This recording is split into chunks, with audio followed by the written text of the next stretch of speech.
After everything, the Trump crowd now wants mercy. Over the weekend, I published a couple of pieces over at thomhartmann.medium.com. One in particular about the Buy American, this whole Buy American process. And I'll explain all that in some detail after the first break in the show. But interestingly, published that piece over the weekend, and today the Biden administration announces that they're going to do what I suggested in the article, which no president has done since Ronald Reagan.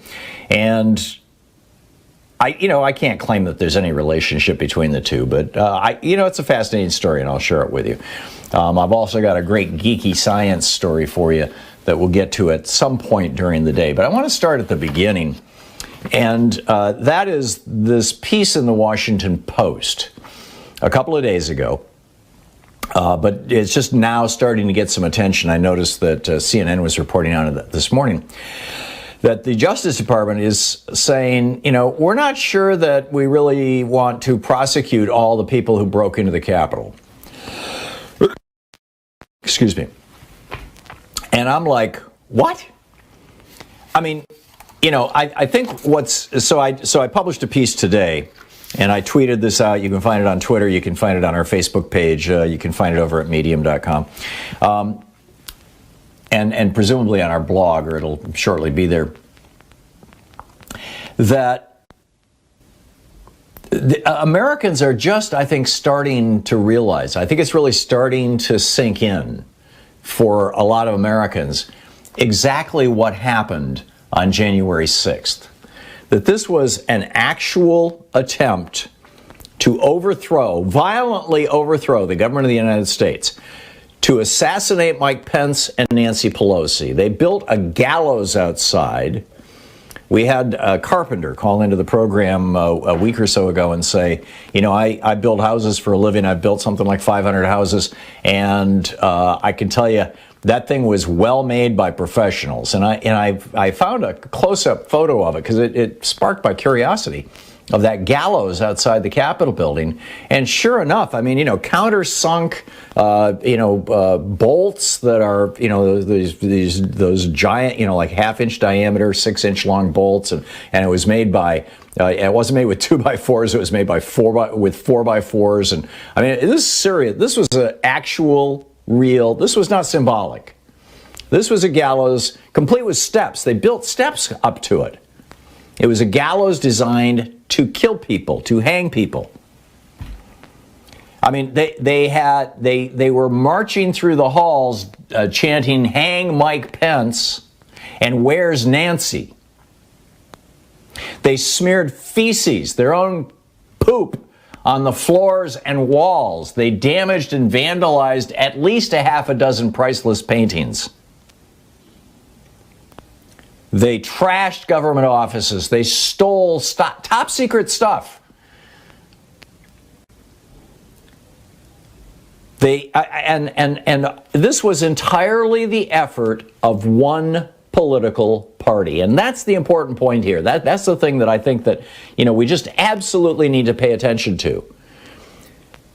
That, I get it that, there's now, as far as I can tell, 2 Fox News hosts who, whenever they talk about the coup attempt on January 6th, talk about Democrat infiltrators. There were none. There's absolutely no documentation for that. These people were wearing MAGA hats. They were carrying Trump flags. They were Republicans.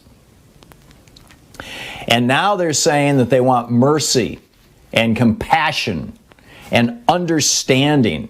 The guy who was dressed like a naked Viking with the giant, with the fur over his shoulders and the horns and everything, he's saying, well, I was just doing what Donald Trump told me to do. In fact, apparently, a number of them, that's going to be their defense as they go into court, is we were just doing what the President of the United States told us to do.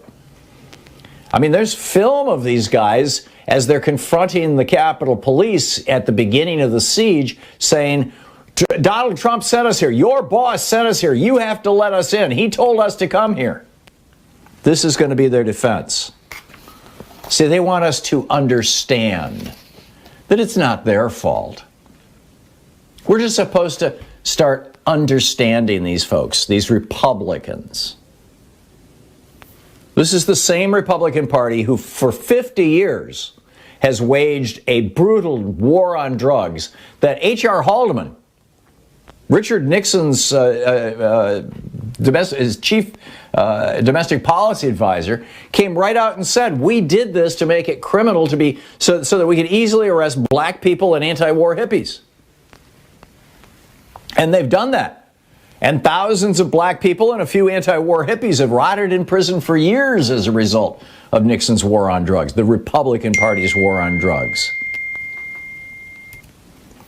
This is the Republican Party who waged a no mercy campaign of imprisoning refugees fleeing violence in their home countries, tearing their children away from them, putting their children in cages for months, losing over 600 of them, saying no mercy. They now want mercy. This is the same Republican Party that says no exceptions to the death penalty. In the last 3 months, they have executed more people than in the last 56 years at the federal level, combined. This is the same no compassion Republican Party that's now asking for compassion, that for years and years and years has said, if somebody falls on hard times, we have no obligation to provide them with government-funded housing or food stamps or extended unemployment benefits. In fact, every Republican administration back to Reagan has cut back on unemployment benefits, and then a Democrat comes in and re-expands them. This is the Republican Party that has worked for 80-plus years to end Social Security, to privatize it and turn it over to the banks, and to gut Medicare and Medicaid. These are the people who spent 40 years so glorifying guns that America is the worldwide center for school shootings. And when first graders were gunned down at Sandy Hook, this is, these people who want a discussion now about whether or not they should just be let go. These are the same people who refuse to even discuss taking weapons of war off our streets.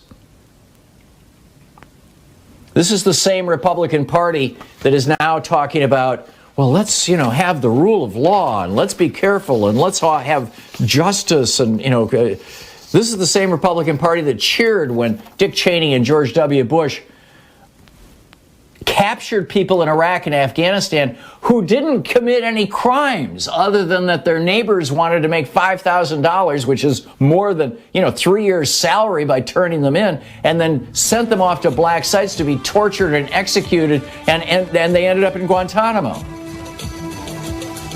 And now the Washington Post says that, maybe the Justice Department can't handle all these prosecutions. And, we really need to understand. Maybe it wasn't their fault. Really?